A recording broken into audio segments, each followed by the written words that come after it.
Oh, for a muse of fire that would ascend the brightest heaven of invention. A kingdom for a stage, princes to act, and monarchs to behold the swelling scene. Then should the warlike Harry, like himself, assume the port of Mars, and at his heels, leashed in like hounds, should famine, sword, and fire crouch for employment. But pardon gentles all the flat, unraised spirits that have dared on this unworthy scaffold to bring forth so great an object. Can this cockpit hold the vasty fields of France? Or may we cram within this electric square the very tasks that did affright the air at Agincourt? Oh, pardon, and let us on your imaginary forces work. Suppose within the limits of these walls are now confined two mighty monarchies, whose high, upreared, and abutting shores the perilous narrow ocean parts asunder. Into 1,000 parts divide one person, and make imaginary armies. Think when we talk of horses that you see them, printing their proud hoofs in the receiving earth. For 'tis your thoughts that now must deck our kings, carry them here and there, jumping o'er times, turning the accomplishment of many years into an hourglass. For the which supply admit me, chorus to this history, who prologue like your humble patience pray, gently to hear, kindly to judge our play.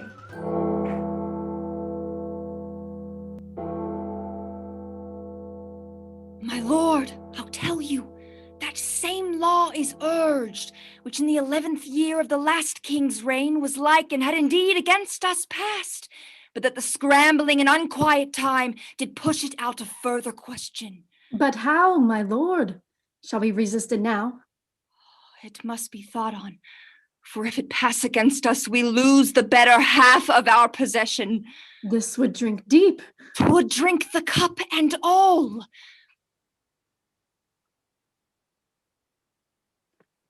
But what prevention? The king is full of grace and fair regard, And a true lover of the Holy Church. the courses of his youth promised it not. The breath no sooner left his father's body, but that his wildness mortified in him seemed to die too. Yes, at that very moment. We are blessed in the change. Hear him debate of commonwealth affairs, you would say it hath been all his study. List his discourse of war, and you shall hear a fearful battle rendered you in music. It is a wonder how his grace should glean it, since his addiction was to courses vain, his hours filled up with riots, banquets, sports. We never noted in him any study. The strawberry grows underneath the nettle, and wholesome berries thrive and ripen best neighbored by fruit of baser quality. Oh, it must be so, for we must needs admit how things are perfected. But, my good lord, doth his majesty incline to this law, or no? He seems indifferent. Or rather, swaying more upon our part, since I have made an offer to his majesty, as touching France, to give a greater sum than ever at one time any clergy yet did to his predecessors part withal. Is't 4 o'clock? It is. Then go we in to know his embassy. I'll wait upon you, and I long to hear it.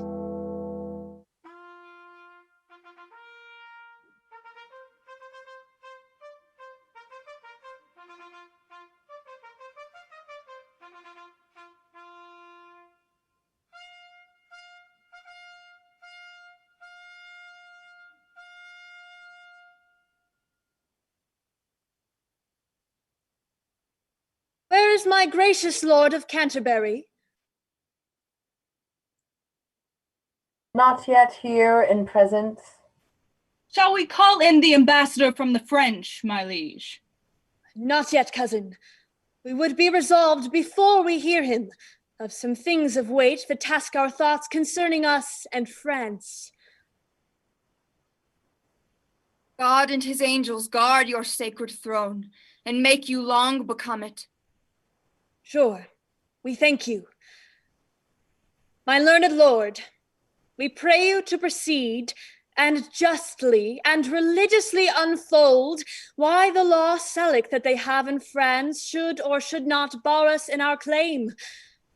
And God forbid, my dear and faithful lord, that you should fashion, rest, or bow your reading to suit not in native colours with the truth.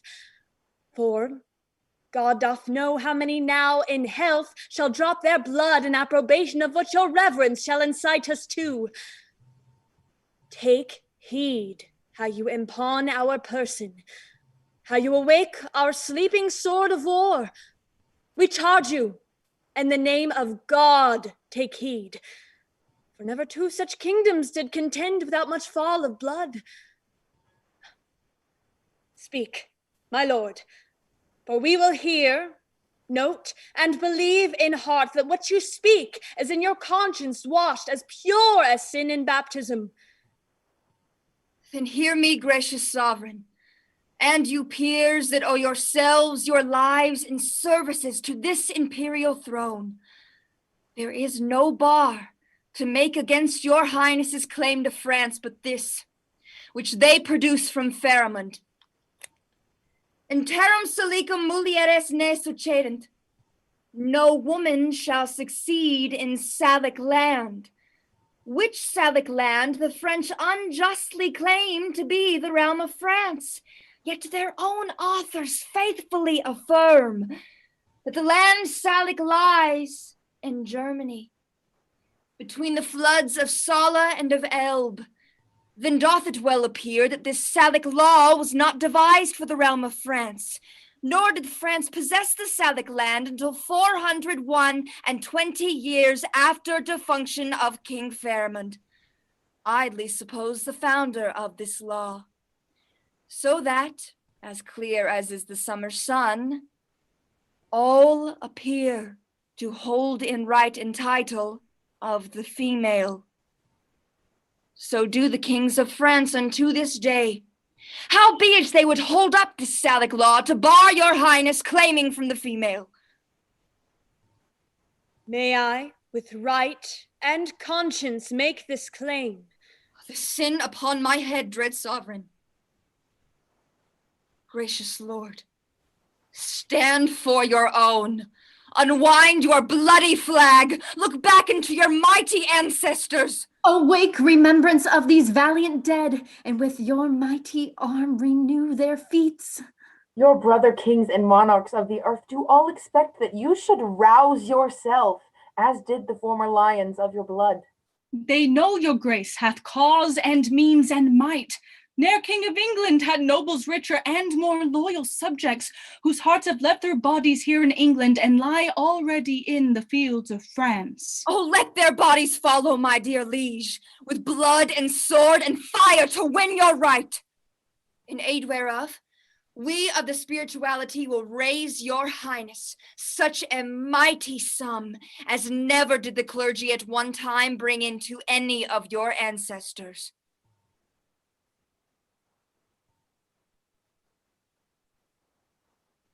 Send in the messenger sent from the Dauphin.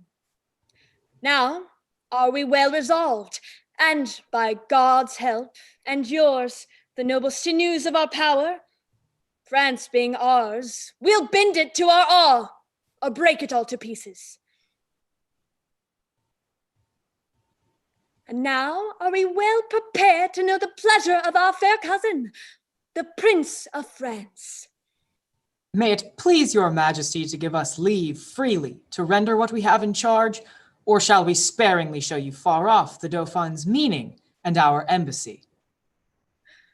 We are no tyrant, but a Christian king. Therefore, with frank and uncurbed plainness, tell us the Dauphin's mind. Thus then, in few, your highness, lately sending into France, did claim some certain dukedoms in the right of your great predecessor, King Edward III, an answer of which claim the prince, my master, says that you savor too much of your youth. He therefore sends you, as fits your spirit, this ton of treasure, and in lieu of this, desires you let the dukedoms that you claim hear no more of you. This the Dauphin speaks. What treasure Uncle? Tennis balls, my liege.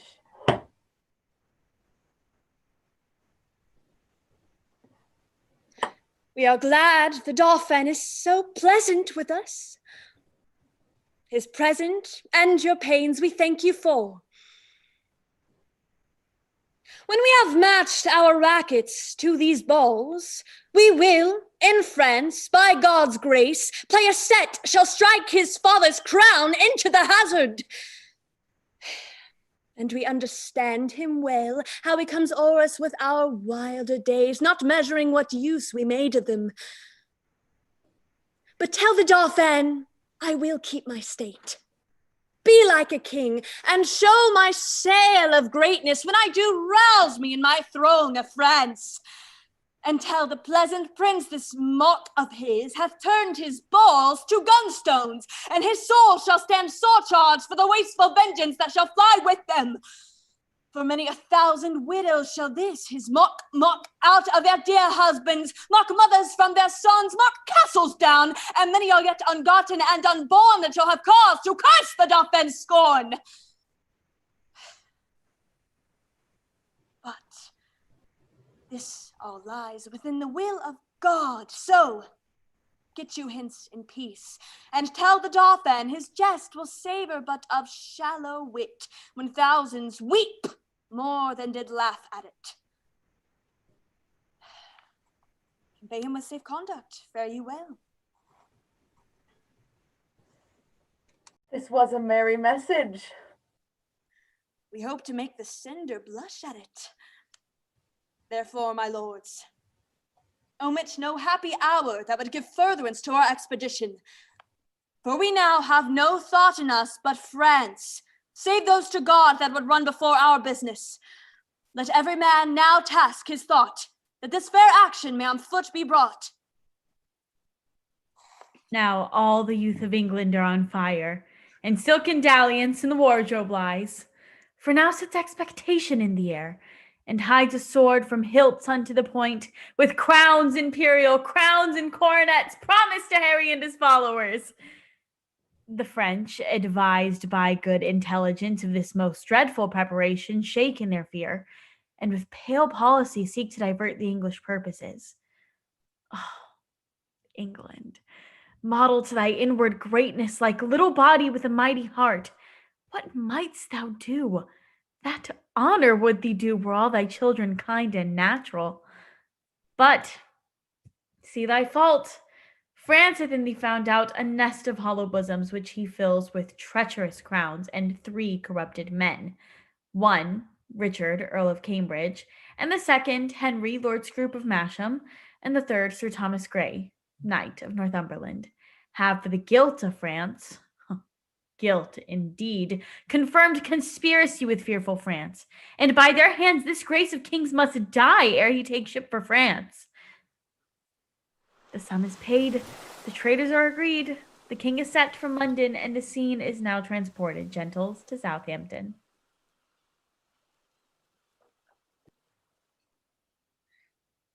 For God, his grace is bold to trust these traitors. They shall be apprehended by and by. How smooth and even they do bear themselves, as if allegiance in their bosom sat, crowned with faith and constant loyalty. The king hath note of all that they intend, by interception which they dream not of. Nay, but Scroop was his bedfellow, whom he hath stowed with gracious favors, that he should for a foreign purse so sell his sovereign's life to death and treachery. Oh, now sits the wind fair, and we will aboard. My lord of Cambridge, and my kind lord of Masham, and you, my gentle knight, give me your thoughts. Think you not that the powers we bear with us will cut their passage through the force of France? No doubt, my liege, if each man do his best. I doubt not that. Never was monarch better feared and loved than is your majesty. There's not, I think, a subject that sits in heart grief and uneasiness under the sweet shade of your governance. True, those that were your father's enemies are now steeped in honey, and do serve you with hearts of duty and of steel. We therefore have great cause of thankfulness. So service shall with steeled sinews toil to do your grace incessant services. We judge no less. Uncle Exeter, go free the man committed yesterday that railed against our person. We consider it was excess of wine that brought him on, and on his more advice, we pardon him. That's mercy, but too much security. Let him be punished, sovereign, lest example breed by his sufferance more of such a kind. Let us yet be merciful. So may your highness, and yet punish too. Sir, you show great mercy if you give him life after the taste of much correction. Alas, your too much love and care of me are heavy orisons against this poor wretch. If little faults, proceeding on distemper, shall not be winked at, how shall we stretch our eye when capital crimes, chewed, swallowed, and digested, appear before us? We'll yet free that man, though Cambridge, Scroop, and Grey, and their dear care and tender preservation of our person would have him punished. And now to our fringe causes, who are the late commissioners. I won, my lord. Your highness bade me ask for it today. So did you me, my liege? And I, my royal sovereign. Then Richard, Earl of Cambridge, there is yours. My kind Lord of Masham, there are yours. And you, my gentle knight, Lord Grey of Northumberland, same as yours. Read them, and know I know your worthiness. My Lord of Westmoreland and Uncle Exeter, we will aboard tonight.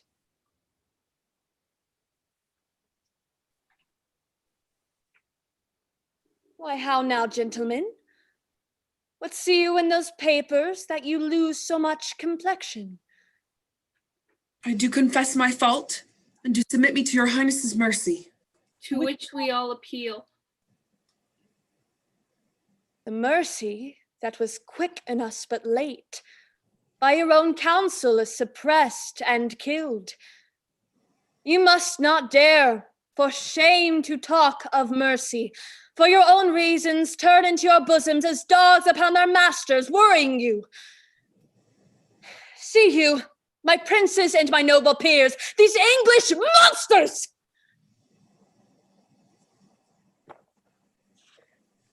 Then what shall I say to thee, Lord Scroop?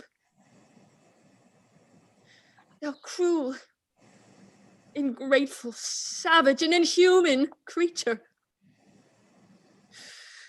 Thou that didst bear the key of all my counsels, that knows the very bottom of my soul. May it be possible that foreign hire could out of thee extract one spark of evil? 'Tis so strange my eye will scarcely see it. So constant and unspotted didst thou seem. And this thy fall hath left a kind of blot to mark the full-fraught man and best endued with some suspicion. I will weep for thee, for this revolt of thine, methinks, is like another fall of man. I arrest thee of high treason by the name of Richard, Earl of Cambridge. I arrest thee of high treason by the name of Thomas Grey, Knight of Northumberland.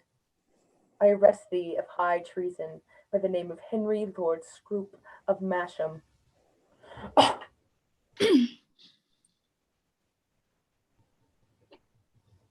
May God be thanked for prevention, which I in sufferance heartily will rejoice, beseeching God and you to pardon me. Never did faithful subject more rejoice at the discovery of most dangerous treason than I do at this hour joy o'er myself, prevented from a damned enterprise. My fault, but not my body. Pardon, sovereign. Our purposes God justly hath discovered, and I repent my fault more than my death, which I beseech your highness to forgive, although my body pay the price of it. Hear your sentence. You have joined with an enemy proclaimed, and from his coffers received the golden earnest of our death, wherein you would have sold your king to slaughter, your princes and your peers to servitude, and your subjects to oppression and contempt. Get you therefore hence, poor, miserable wretches, to your death, the taste whereof God of his mercy give you patience to endure, and true repentance of all your dear offenses. Bear them hence. And now, my lords, for France. We doubt not of a fair and lucky war, since God hath so graciously brought to light this dangerous treason lurking in our way. And now, dear countrymen, cheerly to see the signs of war advance. No king of England, if not king of France.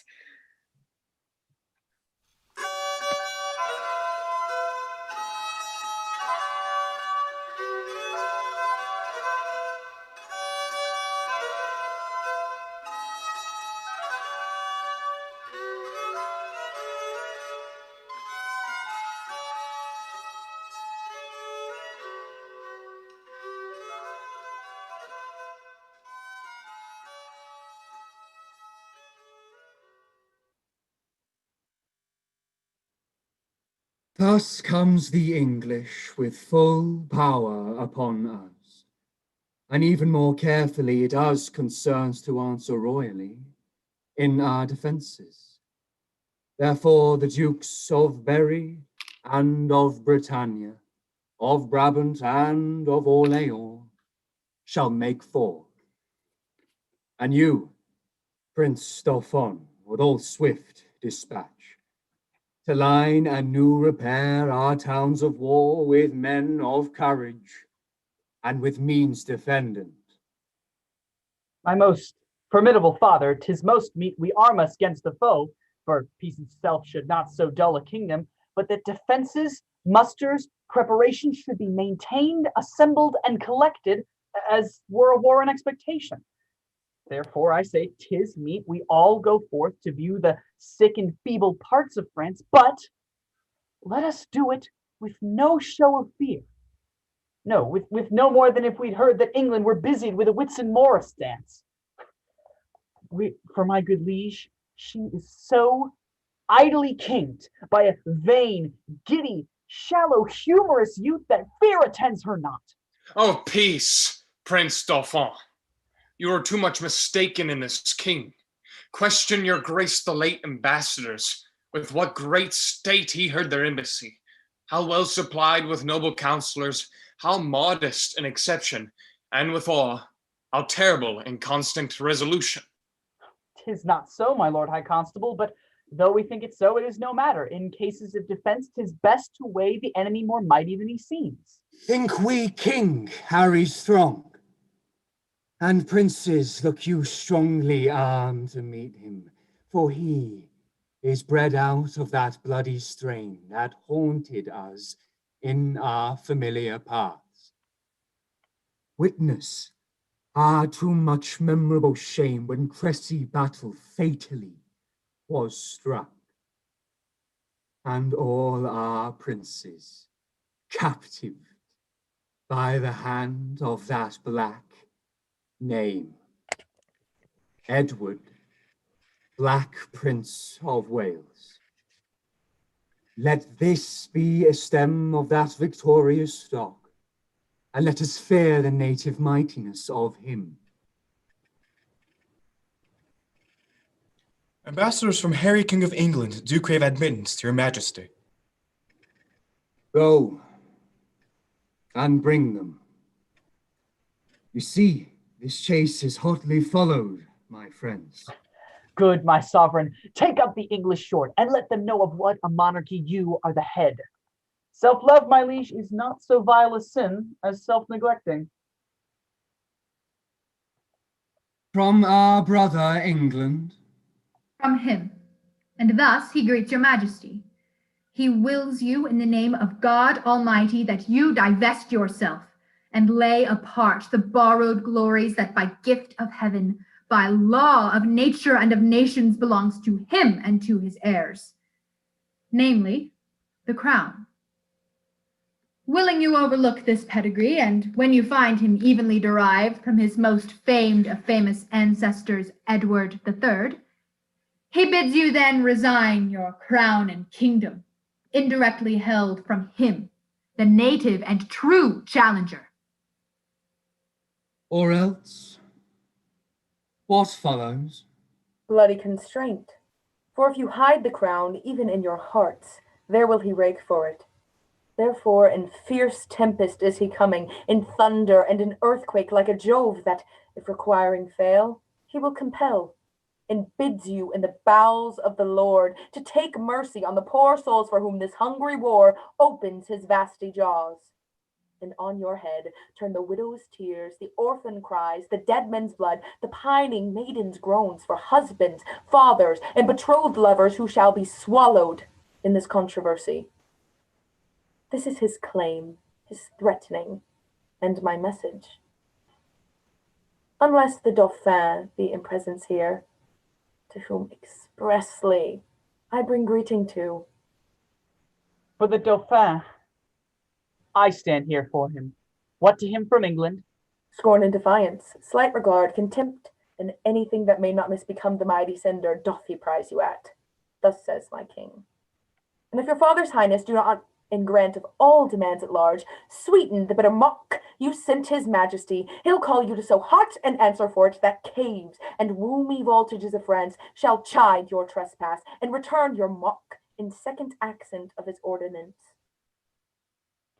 Say, if my father render fair return, it is against my will, for I desire nothing but odds with England. To that end, as matching to his youth and vanity, I did present him with the Paris balls. He'll make your Paris Louvre shake for it, be assured. You'll find a difference, as we his subjects have in wonder found, between the promise of his greener days and those he masters now. Tomorrow shall you have our mind at full. Then shall you bear our full intent back to our brother England.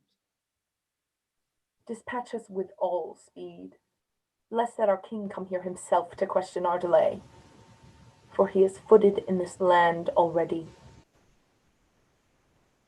Thus, with imagined wing, our swift scene flies in motion of no less celerity than that of thought. Suppose the ambassador from the French comes back, tells Harry that the king doth offer him Catherine his daughter, and with her to dowry some petty and unprofitable dukedoms. The offer likes not, and the nimble gunner with linstock now the devilish cannon touches, and down goes all before then. Once more onto the breach, dear friends, once more, or close the wall up with our English dead. In peace, there's nothing so becomes a man as modest stillness and humility. But when the blast of war blows in our ears, then imitate the action of the tiger. Stiffen the sinews, summon up the blood, disguise fair nature with hard-favored rage. Then lend the eye a terrible aspect. Now set the teeth, and stretch the nostril wide, and bend every spirit to his full height. On, you noblest English! Dishonor not your mothers! And you, good yeomen, whose limbs were made in England, show us here the mettle of your pasture. Let us swear that you are worth your breeding, which I doubt not, for there are none of you so mean and base that hath not noble luster in your eyes. I see you stand like greyhounds in the slips, straining upon the start. The game's afoot. Follow your spirit, and upon the charge cry God for Harry, England, and St. George! On to the breach, to the breach! Pray thee, Captain Llewellyn, stay! Thy knocks are too hot, and as for my part, I have not a chance of lives. Up to the breach, you dog! Avaunt, you cullion! Abate thy rage, great Duke to men of mold. Abate thy rage, abate thy manly rage. Abate thy rage, great Duke. Captain Llewellyn, you must come presently to the tunnels. The Duke of Gloucester would speak with you. To the tunnels? Tell you, the Duke, it is not so good to come to the tunnels, for look you, the mines is not according to the disciplines of the war. By Jesu, I think he will plow up all if there is not better direction. The Duke of Gloucester, to whom the order of the siege is given, is altogether directed by a very valiant gentleman, in faith. By Jesu, he is an ass. He has no more direction in the true disciplines of the wars, look you, of the Roman disciplines, than is a puppy dog. The town sounds poorly! When there is more better opportunity to be required, look you, I will be so bold as to say I know the disciplines of the wars, and there is an end. Well, on. How yet resolves the governor of Fleur? This is the last parley we will admit.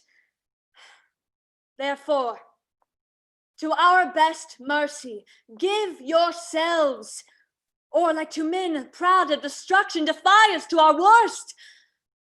For as I am a soldier, if I begin the battery once again, I will not leave the half-achieved Harfleur till in her ashes she lie buried.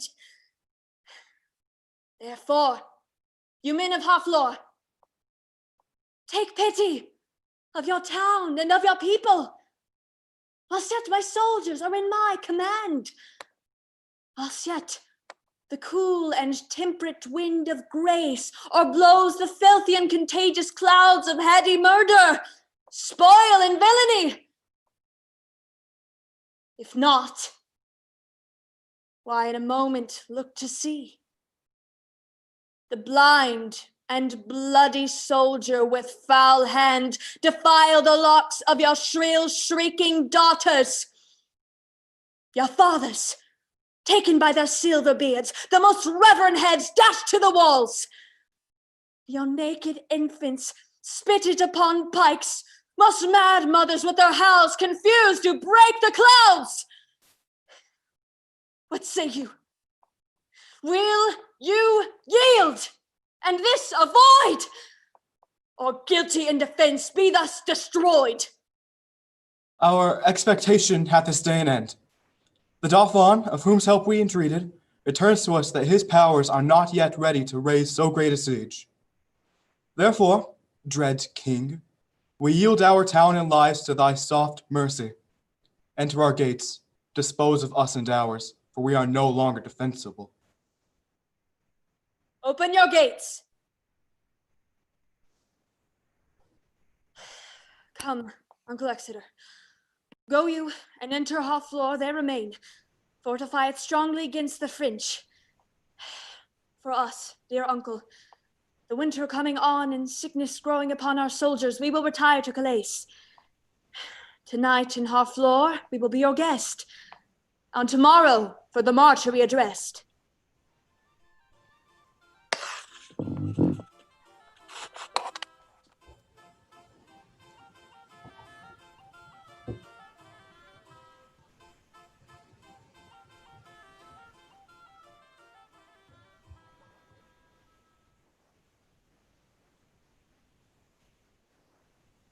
Alice, tu as été en Angleterre et tu parles bien les langues?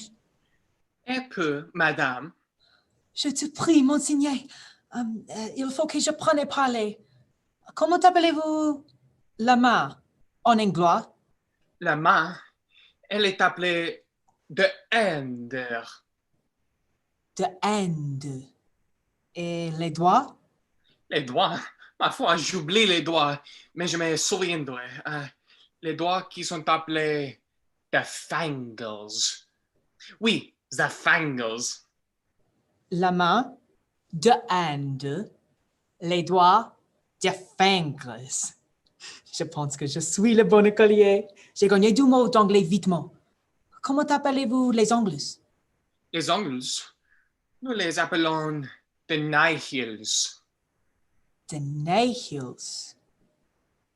Écoutez, dites-moi, si je parle bien, the hand, the fingers et the nails. C'est bien dit, madame. Ils font bon anglais.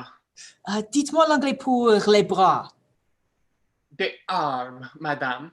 Et les coudes? D'elbow. D'elbow. Je m'en fais la répétition de tous les mots que nous avons appris à dans présent. Il est trop difficile, madame, comme je pense. Excusez-moi, Alice. Écoutez. De hand, de fingers, de nails, de armes de Bilbo. D'elbow, madame. Oh, signor, tu m'en oubliais. D'elbow. Comment appelez-vous l'école? De nick, madame. Des niques. Et le menton? Des chines. Des signes.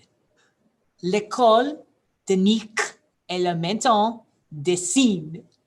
Oui, sauf honneur. In vérité, vous prononcez les doigts aussi droit que le natif d'Angleterre. Je ne dis point d'apprendre, par la grâce de Dieu et en peu de temps. N'avez-vous déjà oublié? Non, j'en réciterai à vous promptement. De hand, de fingers, de nails, De nails, madame. de nails, de arm, de elbow. Sauf honneur, d'elbow. Ainsi dis-je, d'elbow, de nique et de sang. Comment appelez-vous la pied et la robe? Des foot, madame, et de calme. Oui, madame, oui. Des foot et des crowns. Oh, signor Dieu, ce sont mots de sang mauvais, corruptibles, gros et impudiques. Et non pour les dames, j'en ai usé. Je ne voudrais prononcer ces mots devant les signors de France pour tout le monde. Faux. Les foot et les crowns. Ni moi. Je réciterai une autre fois ma leçon ensemble. De hand, de fingers, de nails, de arm, de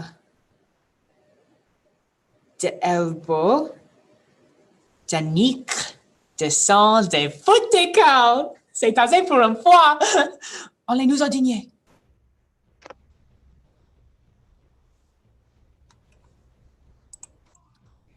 'Tis certain he hath passed the river Somme. And if he be not fought withal, my lord, let us not live in France. Let us quit all and give our vineyards to a barbarous people. Bastard Normans. Norman bastards! Where have they this medal? Oh, for honor of our land, let us not hang like roping icicles upon our house's thatch, as a more frosty people, sweat drops of gallant youth in our rich fields. By faith and honor, our madams mock at us, and plainly say our metal is bred out, and they will give their bodies to the lust of English youth, to new store France and bastard warriors. They bid us to the English dancing schools, saying that our grace is only in our heels and that we are most lofty runaways. Where is Montjoy? Speed him hence, and let him greet England with our sharp defiance. Up, princes, and with spirit of honor edged more sharper than your swords, high field. Bar Harry England, that sweeps through our lands with pennants painted in the blood of our fur, rush on his host. As doth the snow upon the valleys, you have power enough, and in a captive chariot, bring him our prisoner. This becomes the great. Sorry his numbers are so few, his soldiers sick and famished in their march. For I am sure when he shall see our army, he'll drop his heart into the sink of fear, and for achievement offer us his ransom. Therefore, Lord Constable, haste on Montjoy, and say to England that we send to know what willing ransom he will give. Now forth, Lord Constable, and princes all, and quickly bring us word of England's fall.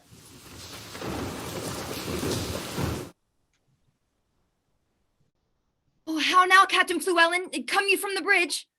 I can assure you there is very excellent services committed at the bridge. Is the Duke of Exeter safe? The Duke of Exeter is as magnanimous as Agamemnon, and a man that I love and honor with my soul, and my heart, and my duty, and my life, and my living, and my uttermost power, and he is not, God be praised and blessed, any hurt in the world, but keeps the bridge most valiantly and with excellent discipline. Hark you, the king is coming, and I must speak with him from the bridge. God bless your majesty. How now, Fluellen? Camest thou from the bridge? I, so please your majesty, the Duke of Exeter has very gallantly maintained the bridge. The French is gone off, and there is gallant and most brave passages. Marry, the adversary was have possession of the bridge, but he is enforced to retire, and the Duke of Exeter is master of the bridge. I can tell your majesty the Duke is a brave man. What men have you lost, Fluellen?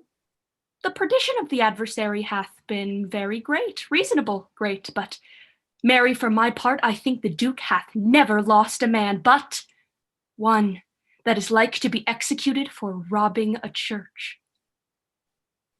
We would have all such offenders so cut off, and we give express charge that in our marches through the country there be nothing taken but paid for.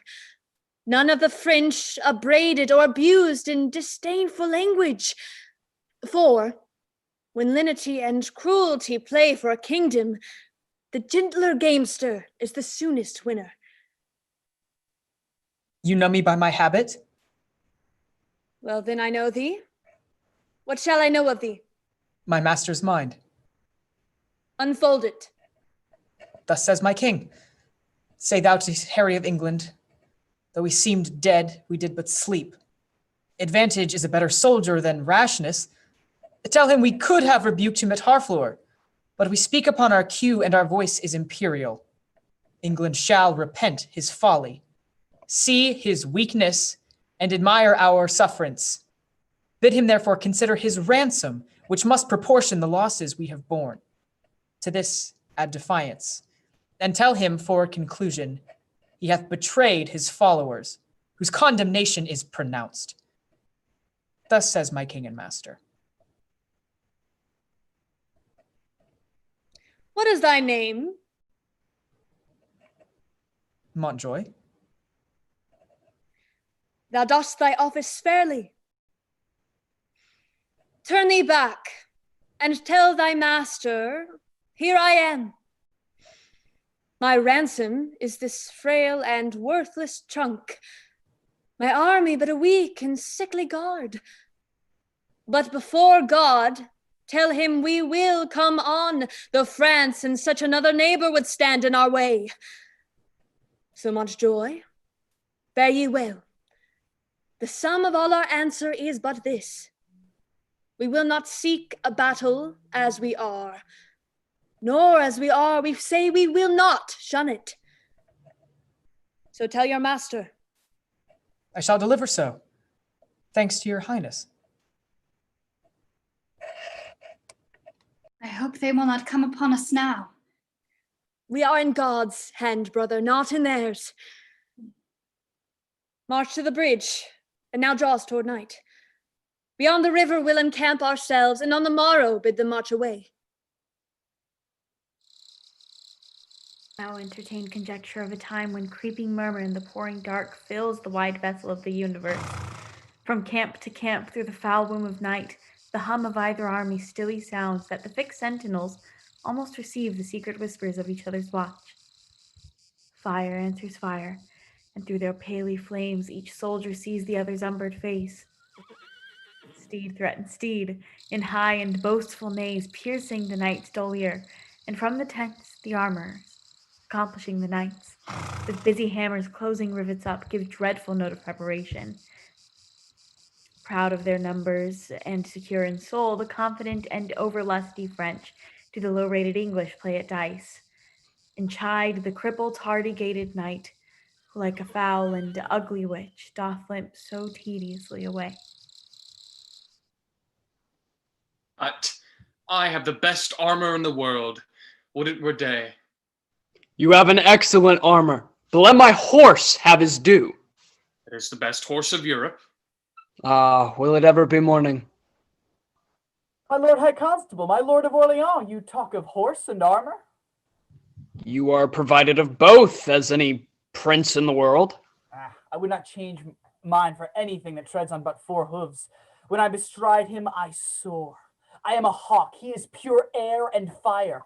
I once writ a sonnet in its praise, and it began thus: Wonder of nature. Indeed, my lord, it is a most absolute and excellent horse. I'd rather have my horse to my mistress. My Lord Constable, the armor that I saw in your tent tonight, are those stars or suns upon it? Stars, my lord. Some of them will fall tomorrow, I hope. And yet my sky shall not want. Will it never be day? I shall trot tomorrow many a mile, and my way shall be paved with English faces.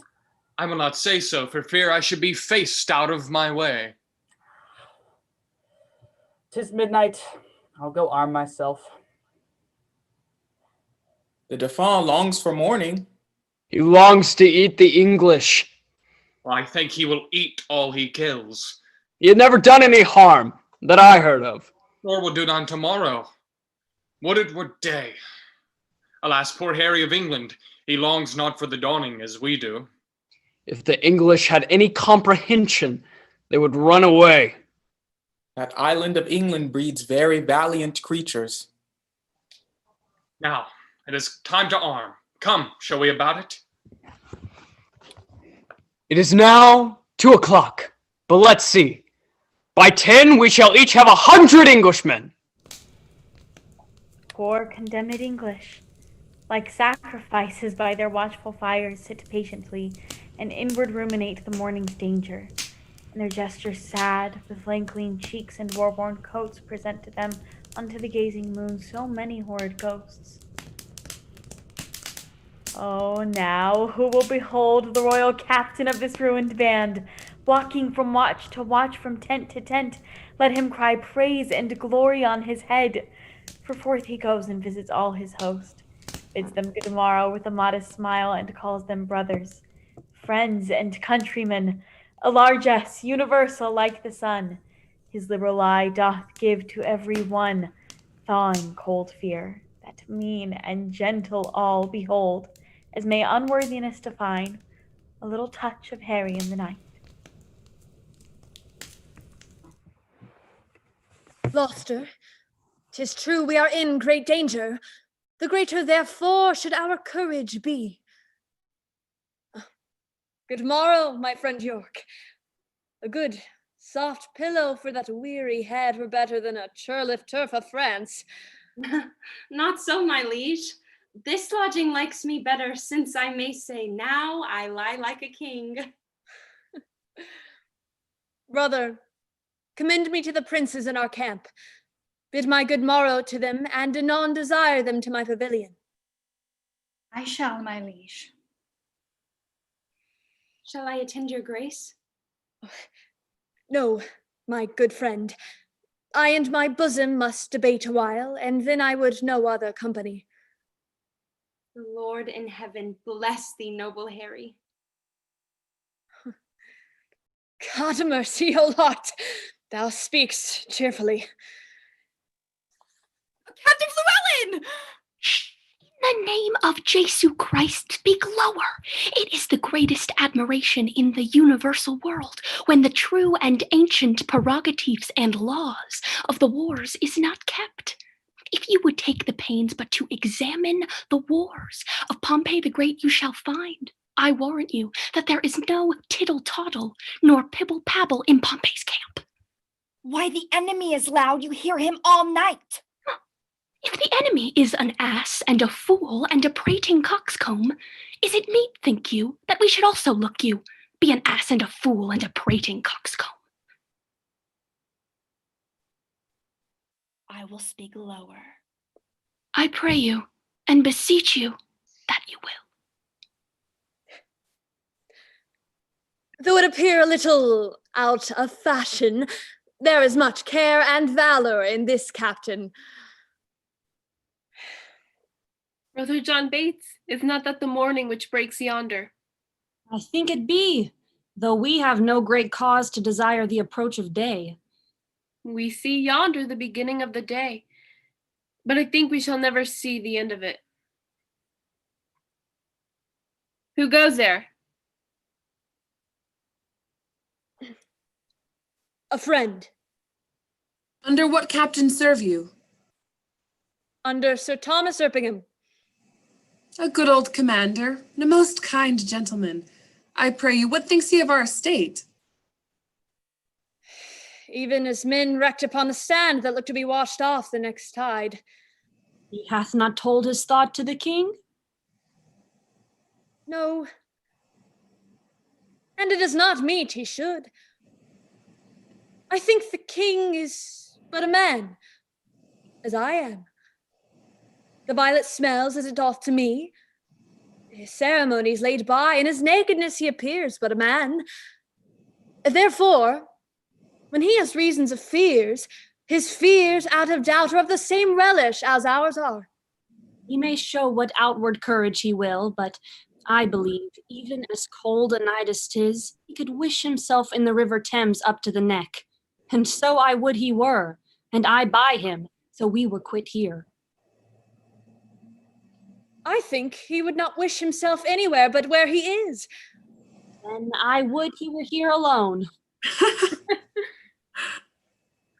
Methinks I could not die anywhere so contented as in the king's company. His cause being just and his quarrel honorable. That's more than we know. Aye, or more than we should seek after, for we know enough if we know we are the king's subjects. If his cause be wrong, our obedience to the king wipes the crime of it out of us. But if the cause be not good, the king himself hath a heavy reckoning to make, when all those legs and arms and heads chopped off in battle shall join together at the latter day and cry all. We died at such a place.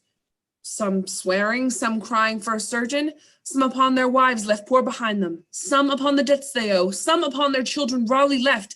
I am afeard there are few die well that die in a battle, for how can they charitably dispose of anything when blood is their argument? Now, if the men do not die well, it will be a black matter for the king who led them to it, whom to disobey were against all proportion of subjection. There be no king, be his cause never so spotless, can try it out with all unspotted soldiers. Every subject's duty is the king's, but every subject's soul is his own. 'Tis certain, every man that dies ill, the ill upon his own head, the king is not to answer to it. But I do not desire he should answer for me, and yet I determine to fight lustily for him. I myself heard the king say he would not be ransomed. Aye, he said so, to make us fight cheerfully. But when our throats are cut, he may be ransomed, and we're ne'er the wiser. Your reproof is something too round. I would be angry with you, if the time were convenient. Let it be a quarrel between us, if you live. Be friends. You English fools, be friends. We have French quarrels enough, if you could tell how to count.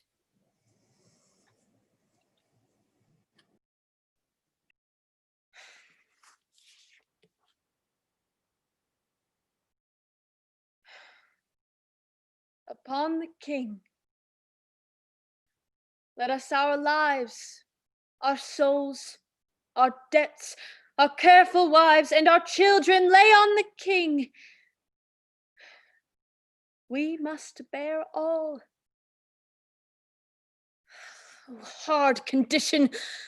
What infinite heart's ease must kings neglect that private men enjoy?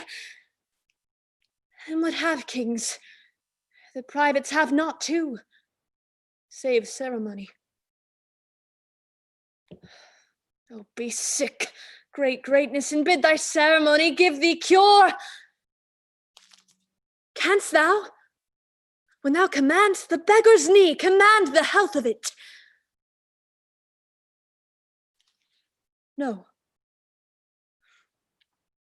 'Tis not the scepter and the crown, the throne he sits on, nor the tide of pomp that beats upon the high shore of the world. Not all of these laid in bed majestical can sleep so soundly as the common man, who, with body filled and vacant mind, sweats his days with profitable labor, and all night sleeps in Elysium. My lord, your nobles, jealous of your absence, seek through your camp to find you. Good York, collect them together at my tent. I'll be before thee. I shall do it, my lord.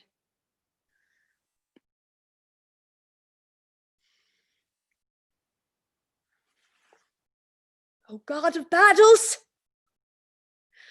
steel my soldiers' hearts. Possess them not with fear. Take from them now the sense of reckoning, if the opposed numbers pluck their hearts from them. Oh, not today! O Lord, oh, not today! Think not upon my faults. My liege? My brother Gloucester's voice. I know thy errand. I will go with thee. The day, my friends, and all things stay for me. The sun doth gild our armor. Up, my lords! Hark of our steeds for present service, nay. Mount them, and make incision in their hides, that their hot blood may spin in English eyes. To horse, you gallant princes, straight to horse. Do but behold yon poor and starved band, and your fair show shall suck away their souls, leaving them but the shells and husks of men. There is not work enough for all our hands. Let us but blow on them, and the vapor of our valor will overturn them. Why do you stay so long, my lords of France? Yon island carrions, desperate of their bones, ill-favoredly become the morning field. Description cannot suit itself in words to demonstrate the life of such a battle, in life so lifeless as it shows itself. They have said their prayers, and they stay for death. A very little we must do, and all is done. Then let the trumpet sound and horses mount. For our approach will so much dare the field, England shall crouch down in fear and yield.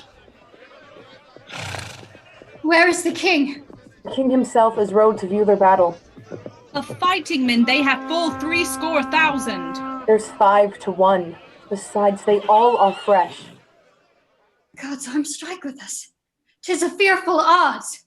Oh, that we now had here but 1/10,000 of those men in England that do no work today. What's he that wishes so? My cousin, Westmoreland? No, my fair cousin. If we are marked to die, we are enough to do our country loss.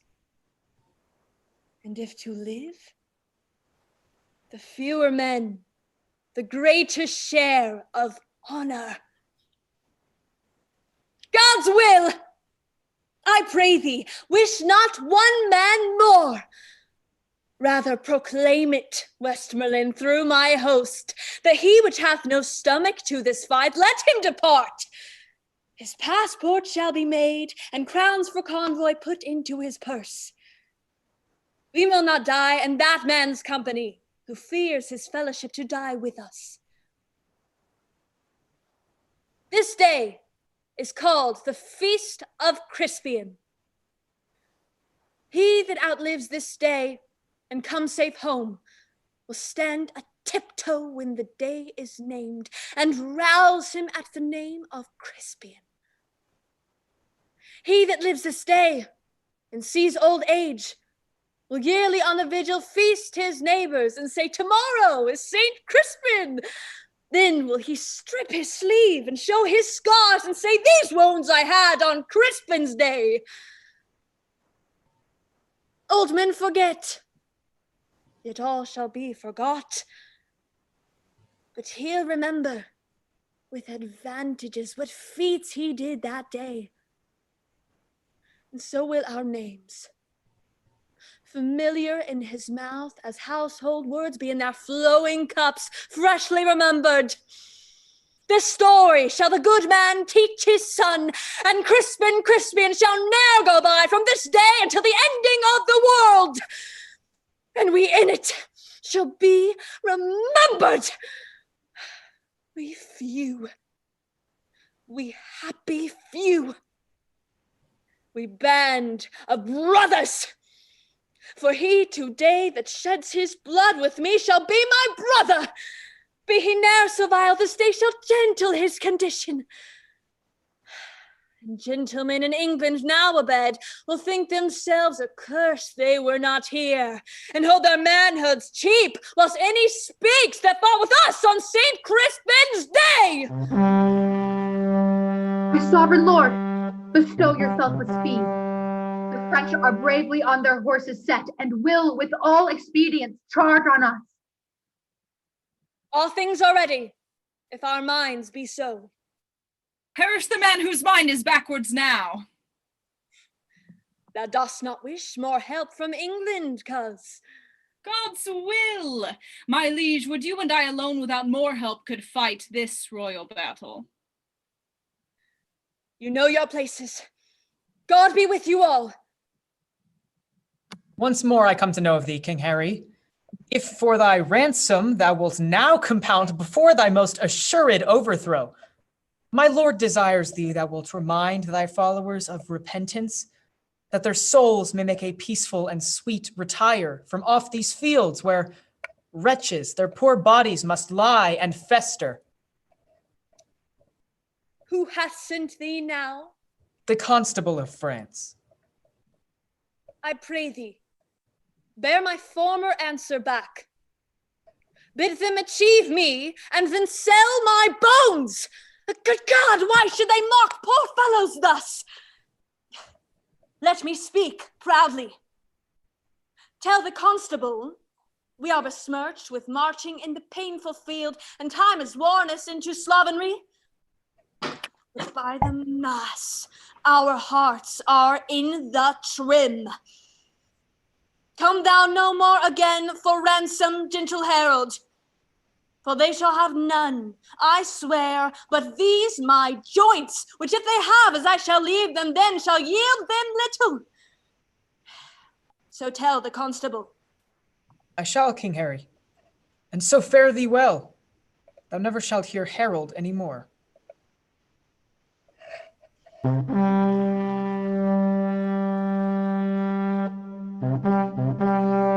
My lord, it is most humbly on my knee that I beg the leading of the wayward. Take it, brave York. Now, soldiers, march away, and how thou pleasest, God dispose the day. And so our scene must to the battle fly, where, oh, for pity, we shall much disgrace and grow ridiculous the battle of Agincourt. Yet sit and see, minding true things by what their mockeries be.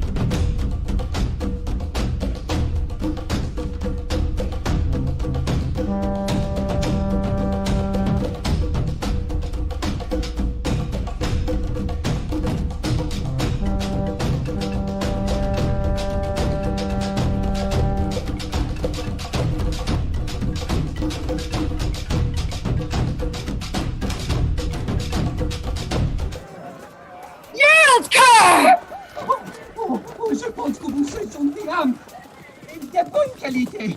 Who got that thee got me cost your knee? Art thou a gentleman? What is thy name? Discuss! Oh, Seigneur Dieu! Oh, Seigneur Dieu should be a gentleman. Repent my words, O Seigneur Dieu and Mark. O Seigneur Dieu, thou diest! Oh, non, non, prenez miséricorde. Dites-moi. Say'st thou me so? Is that a ton of moise? Come hither, boy, ask me this rogue in French. What is his name?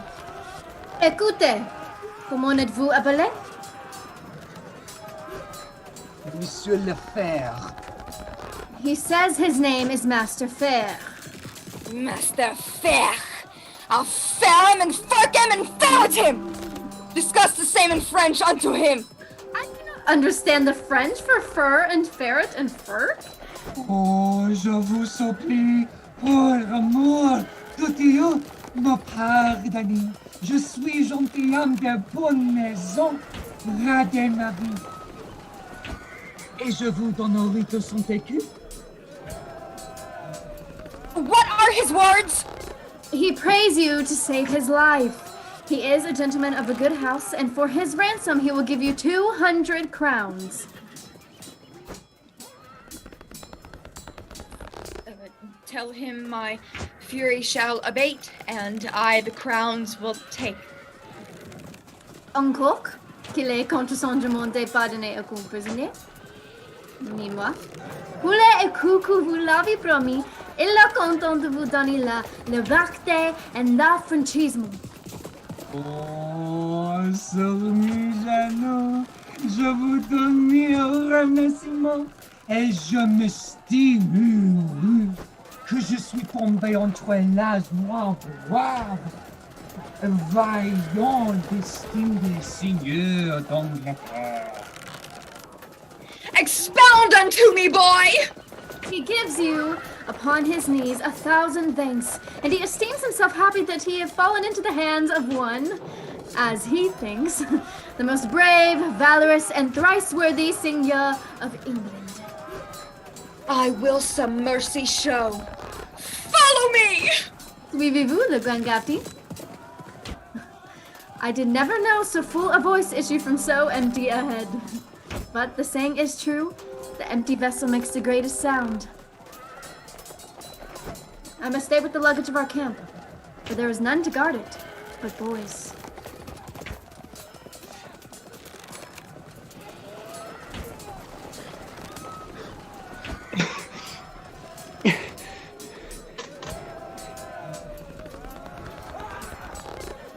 All is confounded, all! Mortal reproach and everlasting shame sits mocking in our plumes. Oh, France, do not run away! Why, all our ranks are broke. Oh, everlasting shame. Is this the king we sent to for his ransom? Shame, an eternal shame, nothing but shame. Disorder that hath spoiled us, rend us now. Let us on heaps go offer of our lives. Let us die in honor. Once more and back again. We are enough yet living in the field to smother up the English in our throngs if any order is to be thought upon. The devil take order now, out to the throng! Let life be short, else shame will be too long. Ah!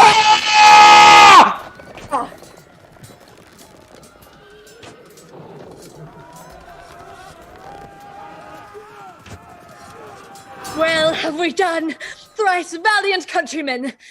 But all is not done. Yet keep the French the field. Duke of York, commend him to your majesty. Lives he, good uncle? Thrice within this hour I saw him down. Thrice up again and fighting. From helmet to spur, all blood he was. In which array, brave soldier, doth he lie, larding the plain, and by his bloody side yoke fellow to his honor owing wounds. The noble Earl of Suffolk also lies. Suffolk first died, and York, all haggled over, comes to him where in gore he lay ensteeped, and takes him by the beard, kisses the gashes that bloodily did spawn upon his face, and cries aloud, "Tarry, dear cousin Suffolk! My soul shall thine keep company to heaven. Tarry, sweet soul, for mine. Then fly abreast, as in this glorious and well-foughten field we kept together in our chivalry." Upon these words I came and cheered him up. He smiled me in the face, wrought me his hand, and with a feeble grip says, "Dear my lord, commend my service to my sovereign." So did he turn, and over Suffolk's neck he threw his wounded arm and kissed his lips. soul espoused to death. With blood he sealed the testament of noble ending love. The pretty and sweet manner of it forced those waters from me, which I would have stopped. But I had not so much of man in me. Then all my mother came into mine eyes and gave me up to tears. I blame you not. For hearing this, I must perforce compound with mistful eyes, or they will issue too. Hark! What's this? The French have reinforced their scattered men.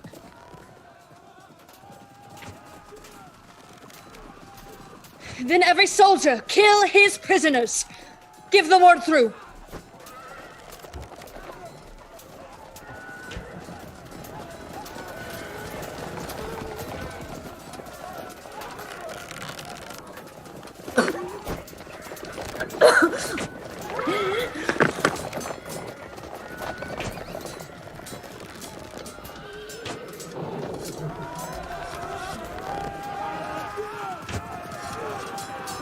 Kill the boys?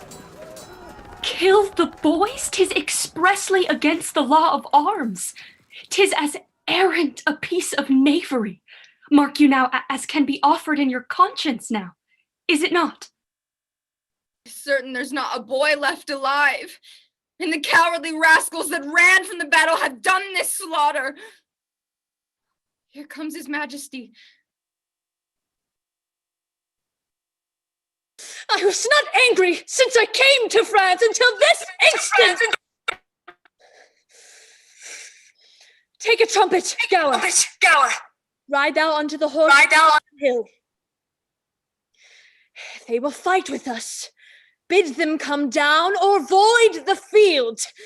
If they do, offend our sight. If they will do neither, then we will come to them, and not a man of them that we shall take shall taste our mercy. Go and tell them so. Here comes the herald of the French, my liege. His eyes are humbler than they used to be. How now? What means this, herald? Dost thou not know that I have fined these bones of mine for ransom? Camest thou again for ransom? No, great king. I come to thee for charitable license, that we may wander o'er this bloody field to look our dead, and then to bury them. For many of our princes, woe the while, lie drowned and soaked in mercenary blood.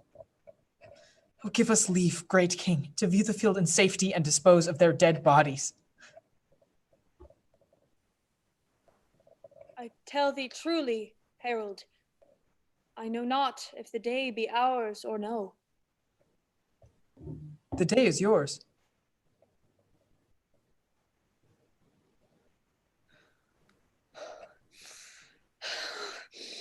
Praise be to God, and not our strength. What is this castle called that stands hard by? They call it Agincourt.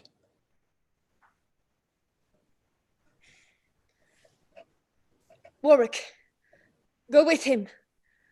Bring me just notice of the numbers dead on both our parts.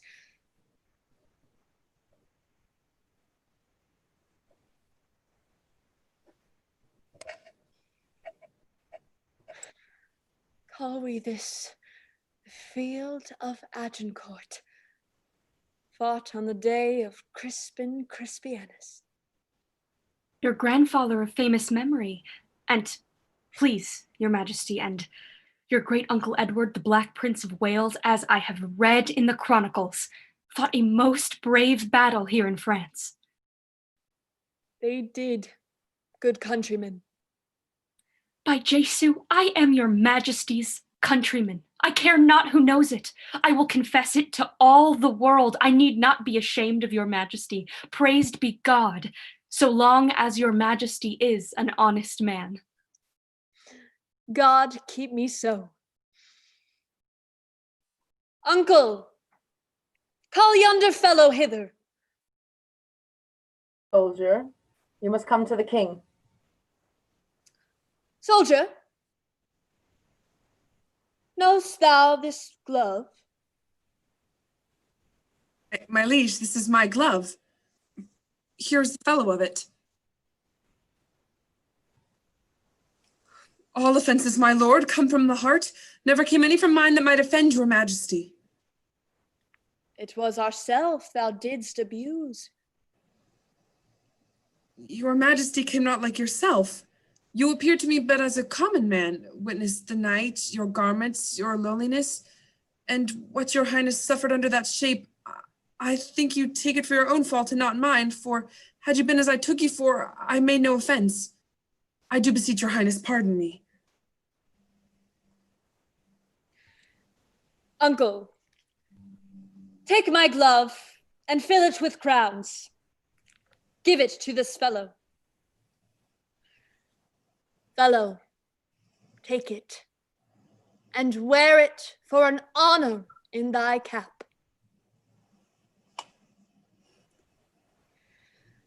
Warwick, are the dead numbered? Here's the number of the slaughtered French.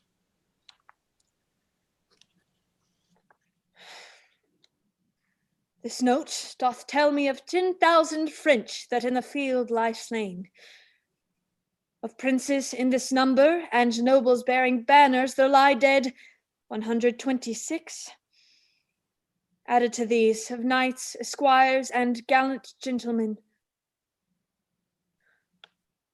8,400, of the which yesterday 500 of them were dubbed knights. Here is a royal fellowship of death. Where is the number of our English dead?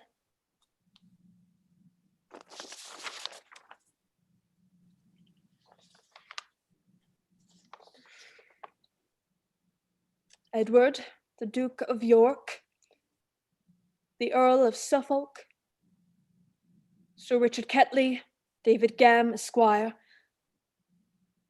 none else of name, and of all other men,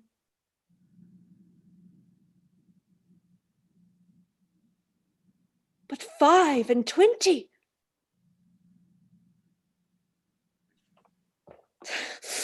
Oh God, thy arm was here, and not to us, but to thy arm alone ascribe we all.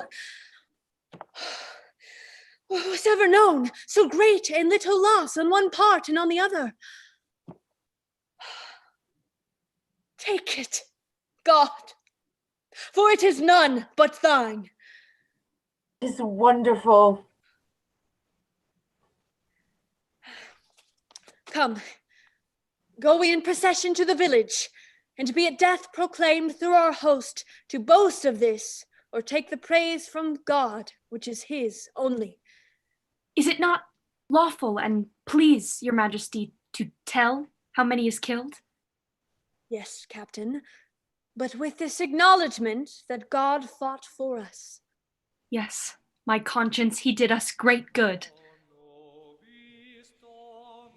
Do we all holy rites? Let there be sung, non nobis, and the dead with charity be enclosed in clay. And to England then, where ne'er from France arrived more happy men.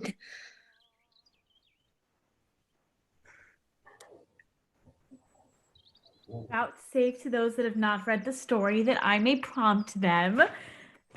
Now, we bear the king to the English shore, aflood with men, with wives and boys, whose shouts and claps outvoice the deep-mouthed sea.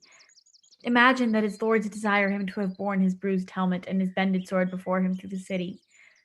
He forbids it, being free from vainness and self-glorious pride, giving full trophy quite from himself to God. Now in London place him, and omit all the occurrences, whatever chance, till Harry's back return again to France. There must we bring him, and your eyes advance, after your thoughts, straight back again to France.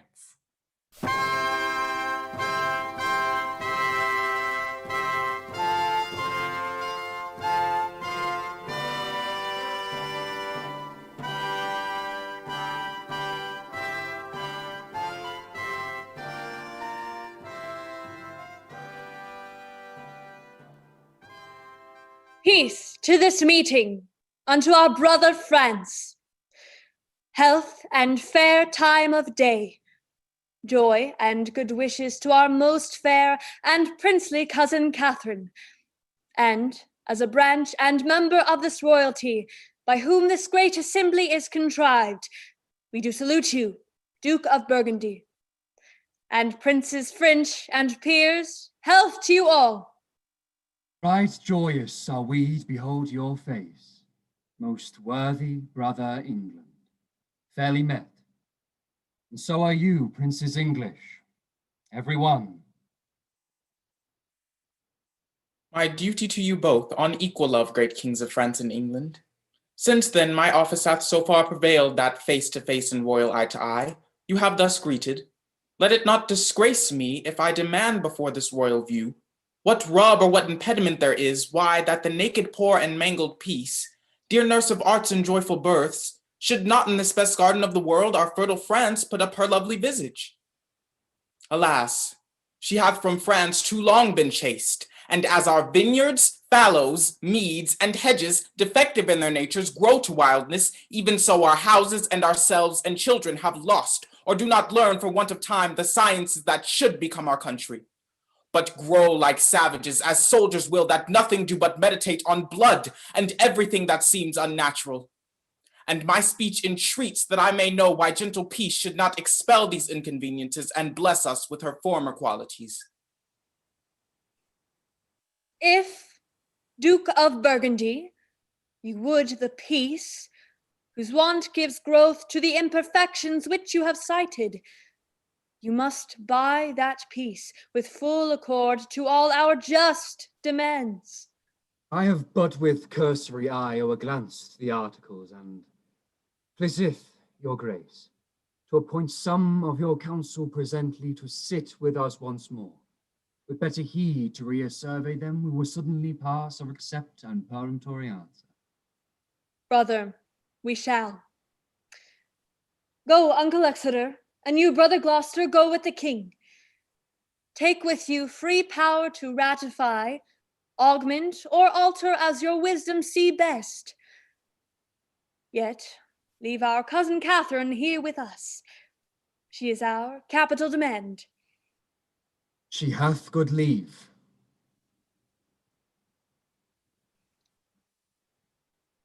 Fair Catherine, and most fair, will you vouchsafe to teach a soldier terms, as will enter at a lady's ear, and plead his love suit to her gentle heart?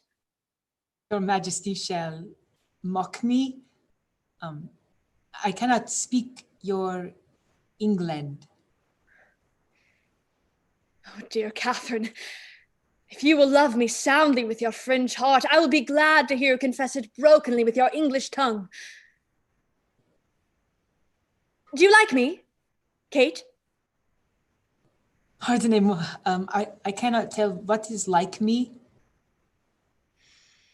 An angel is like you, Kate, and you are like an angel. Quel dire? Que je suis semblable les anges?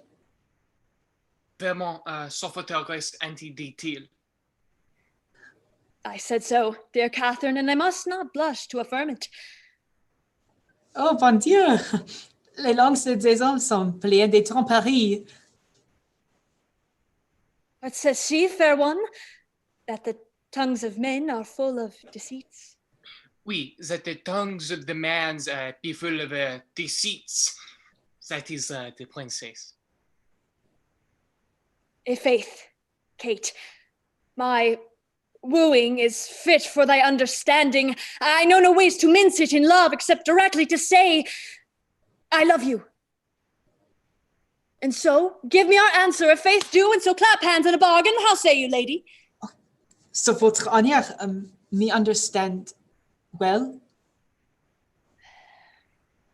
Mary, if you would put me to verses or to dance for your sake, Kate, why you undid me. If I should win a lady at leapfrog, or by vaulting into my saddle with my armor on my back, why I should quickly leap into a wife. But before God, Kate, I cannot look greenly nor gasp out my eloquence. I speak to thee plain. If thou'd have such a one, take me. And take me.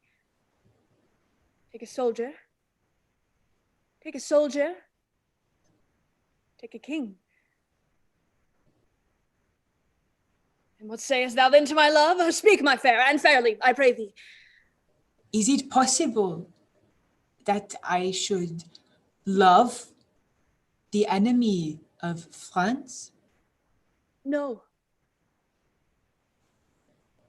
It is not possible that you should love the enemy of France. But, in loving me, you should love the friend of France. For I love France so much that I will not part with a village of it. I will have it all mine. And when France is mine and I am yours, then yours is France and you are mine. I cannot tell. What is that? No, Kate. Well, then I will speak to thee in French, which I'm sure will hang upon my tongue as a new married wife upon her husband's neck, hardly to be shook off.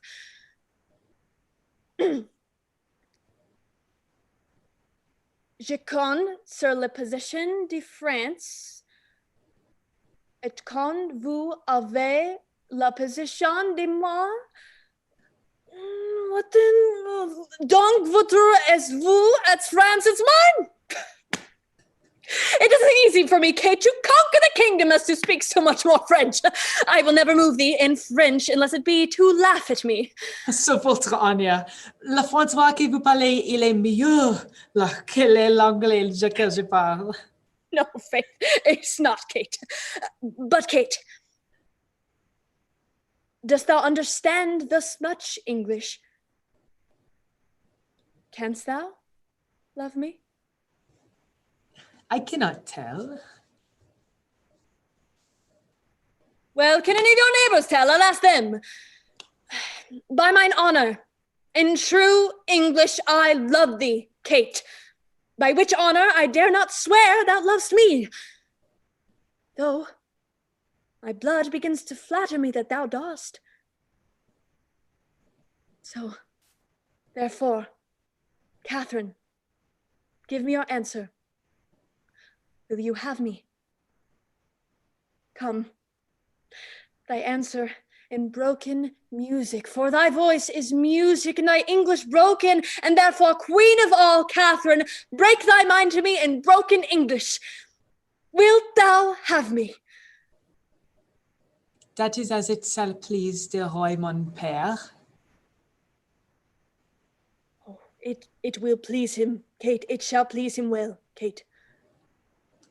Then it shall also content me.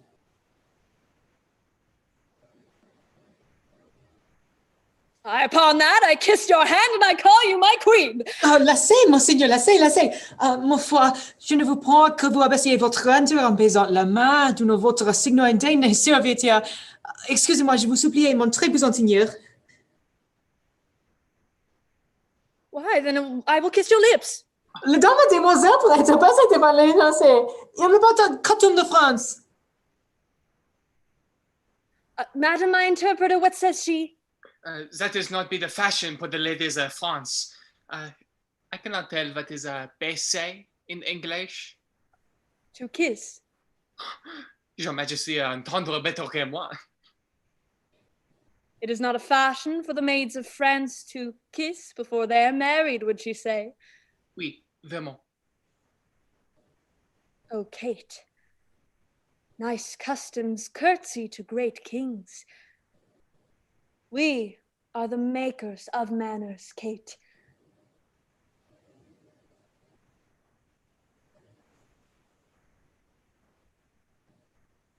You have witchcraft in your lips, Kate. There is more eloquence in a sugar touch of them than in the tongues of the French council. Oh, here comes your father. God save your majesty. My royal cousin teach you our princess English. I would have her know, my fair cousin, how perfectly I love her. And that is good English. We have consented to all terms of reason. Is so, brother? King hath granted every article. I pray you then, in love and dear alliance, to thereupon give me your daughter. Take her, fair son, and from her blood raise up issue to me, that the contending kingdoms of France and England, whose very shores look pale with envy of each other's happiness, may seize their hatred, with never war advanced his bleeding sword, twixt England and fair France. Amen. Now welcome, Kate, and bear we witness all, that here I take her as my sovereign queen. Now prepare we for our marriage, on which day then I shall swear to Kate and her to me, and may our oaths well kept and prosperous be. Thus far, through rough and all unstable air, our band of actors hath pursued the story. Their little rooms confining mighty men, mangling by starts the full course of their glory. Yet in these squares still greatly played this score of players, and for their sake, in your fair minds, let this acceptance take.